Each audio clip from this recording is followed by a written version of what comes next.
Welcome to the Salmon Runs YouTube. Enjoy the video. You sign in first. Use the account that holds your YouTube Live TV subscription.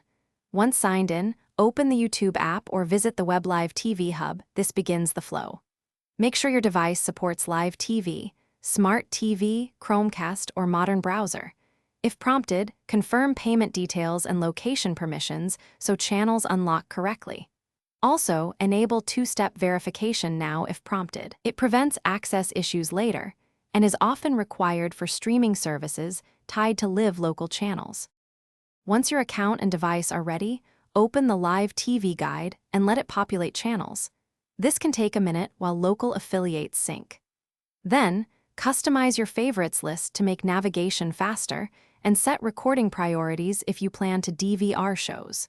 Make sure profiles are configured, add a PIN for kids if needed, and check settings to choose streaming quality and audio output. Doing this reduces buffering and ensures the right channels appear where you expect them in the guide. Now pick a channel and press play. While watching, you can schedule recordings or use catch-up features on eligible shows. If playback stutters, first drop the quality setting and test your network speed. Make sure other devices aren't saturating bandwidth.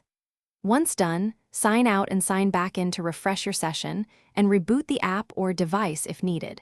If problems persist, contact support with the device model, app version, and any error codes. This speeds up diagnosis and gets you back to watching quickly. Thanks for watching. Consider subscribing if we helped you.